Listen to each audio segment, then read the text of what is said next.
My wife was sleeping beside me. Then the location app buzzed and showed she was outside her door.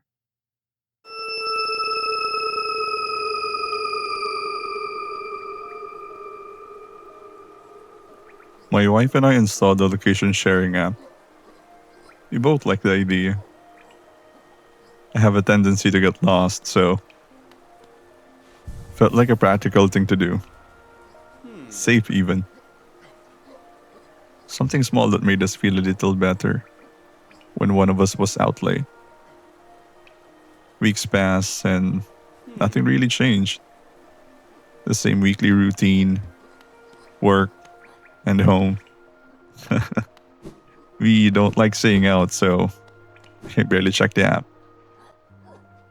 One night, I was in bed scrolling through my phone. She was asleep beside me. Her phone was on the nightstand, plugged in.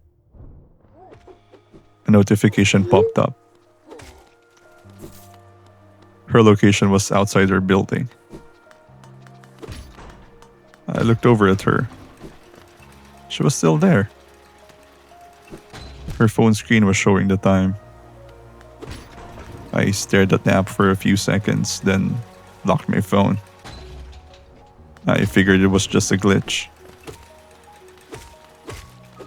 After that, it happened a few more times. Sometimes it showed her in the kitchen when she was right next to me. Sometimes in the hallway. Once, in the bathroom. Despite seeing her in our room. It was always close. Always inside the apartment. I never brought it up. I didn't want to sound paranoid. A month later, she flew out to visit her family for a week. I dropped her off the airport before work. She promised to call when she landed. That night, she FaceTimed me from her parents' house. I could see her sister in the background. Her mom talking off camera. She was clearly there. Her being gone made the apartment feel quiet. I do enjoy the silence once in a while. A couple of nights in, I stayed up late scrolling. I had a big meeting the next morning and I couldn't sleep. My phone buzzed. The app showed her location outside my building. I sat up a little, surprised. I hadn't seen the tracker move before. It was always just there. This time it was moving around. I smiled without really thinking about it. For a second, I thought maybe she'd come back early to surprise me. So I called her. No answer. Then my phone rang. She sounded half asleep. Asked why I was calling her so late. I told her what the app said. She laughed softly and said she was in her old bedroom at her parents' house. While she was talking, I looked back at my phone. The tracker moved.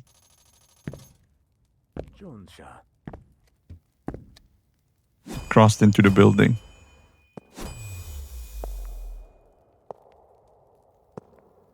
I stopped talking. Footsteps were faint but steady. It was coming down the hallway. My wife was still asking if I was okay. I watched the dot reach my apartment. The footsteps were right outside the door now. Then it stopped.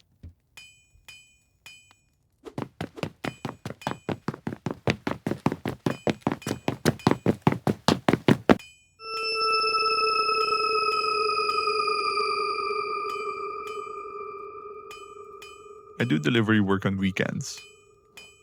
Valentine's is always busy.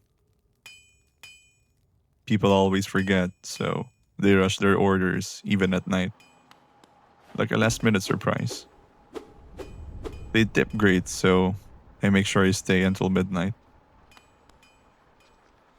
Around 11:30 p.m., I got one order. Hopefully my last one. Apartment complex I really didn't recognize. I almost skipped it. But the payout was good, so what the heck. The complex was quiet when I got there. Most lights are off. Outdoor hallways. Could hear TV and people talking, so it's not some abandoned building. My drop was on the second floor. Found the stairs and I climbed up. It was a long hallway. Doors lined up with room numbers above each one. Halfway down the hall, I noticed something standing near the far end. Just a silhouette. Something fairly big. They were facing one of the doors. I couldn't make what they were doing. So I just assumed they lived there. Or they were waiting on someone. That happens. The longer I looked, the less it made sense. I rubbed my eyes. It's been a long day and I really am pushing myself. The figure was no longer there. I knew it. I must be hungry. I'll grab something to eat before heading home. I reached my drop-off door and rang the bell. A few seconds passed. Then the door opened. A woman greeted me. Late 20s, maybe? Room behind her was dimly lit, with just the TV lighting up her apartment. I handed her the flowers and asked her to sign. She took the phone. Before she handed it back, I asked if it was okay to take a quick photo of her with the flowers. The shop sometimes requests it for their social media, I guess. She hesitated, then shrugged and agreed. I raised my phone and framed the shot. That's when I saw it. Standing inside the apartment. Just behind her. Its eyes were just large black beads. Its jaw was hanging loose, making his gaping mouth even bigger. It sounded like they were trying to say something. But whatever came out was just low, hollow grumble. I lowered my phone immediately. My hand was shaking. Trying to keep my voice steady. If she was with someone. She made a disgusted face. Said that it wasn't my business. I agreed and nodded and apologized. I asked if she could just look behind her. She looked back and there was nothing there. She looked back at me, clearly irritated. I apologized again, said I was just tired. She turned back and closed the door. I didn't wait. I walked down the hall. Didn't look at the far end. I ran downstairs and got in my car. I drove straight home. Didn't check my app. Didn't look at my phone.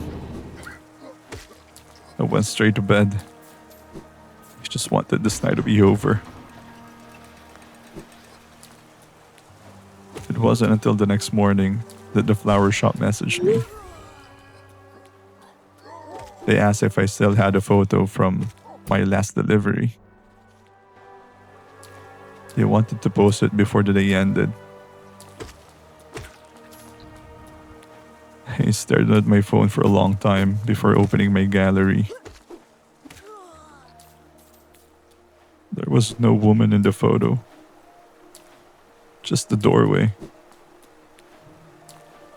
And standing in it, the same shape I'd seen the night before. I remember the sound. That low grumble it made.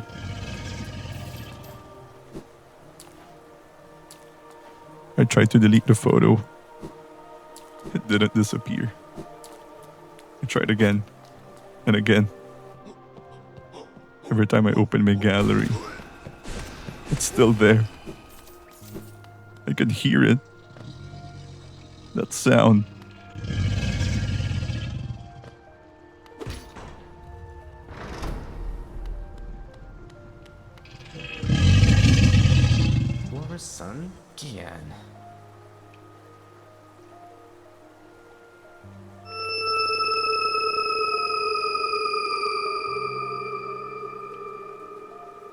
Sarah and I decided to go hiking on Valentine's Day.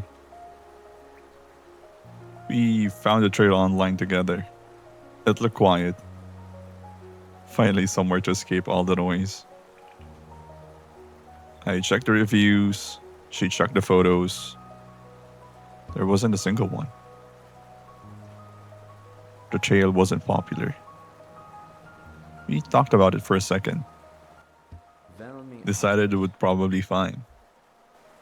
Plus, it wasn't too far. And so, we went. The trail ahead was quiet when we arrived. The entrance and the first stretch of the trail were well maintained. We met people a few minutes in. An older man hiking alone, carrying a folded paper map. A younger couple walking closer together, stopping every few steps to dig through their bags. They were arguing about snacks.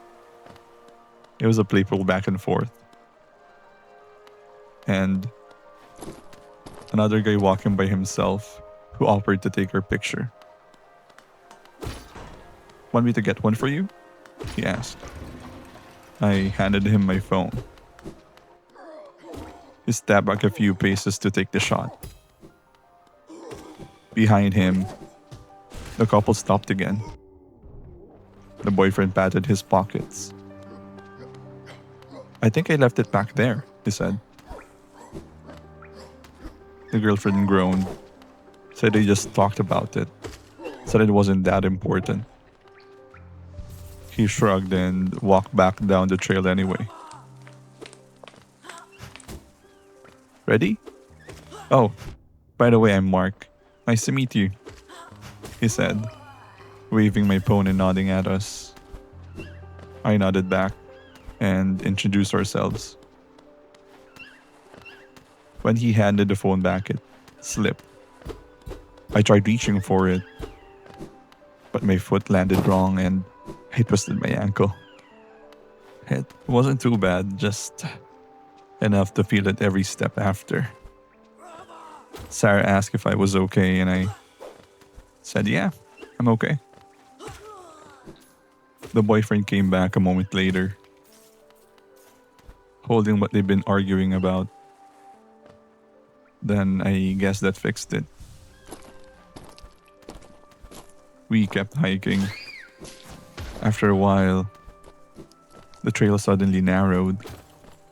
Trees were closer together, like we stepped into a different part of the forest. The older man checked his map again. He said he knew this trailer better than anyone, and the part we are in seems off. Said he walk ahead and see what's coming up. He told us to stay put. Said if it wasn't back in 10 minutes, we should head back the way we came. We all agreed. A few minutes passed. Mark was pacing the entire time. The couple kept looking down the trail. The boyfriend said it didn't make sense to just wait. Said there was a fork he noticed earlier. They could check it quickly and catch up to the old man. They didn't even wait for an answer. Sarah and I stayed where we were. My ankle was starting to swell a little. We figured it would be a good place when we needed to regroup. 10 minutes passed. Then 15. We called out for all of them. Nothing. The trail felt quieter than before. Then, someone came back down the trail. It was the girlfriend. She looked shaken and out of breath. She said she couldn't find her boyfriend or Mark. Said they split up trying to look for the older man. She asked if we could help. I looked at Sarah. She shook her head at first. Said we should all stay together. I told her we wouldn't go far. But we just check the path and come right back. I promised her nothing would happen. She stayed where she was. We walked for a few minutes. Called out their names. The trail went in ways I can't remember. I heard a sound then, like someone clicking their tongue. I turned to say,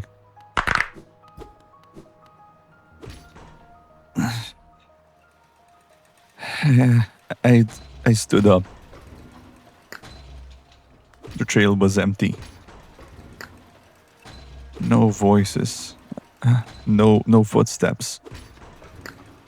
I walked back. When I reached the clearing, Sarah was still there, waiting. I tried to say her name, but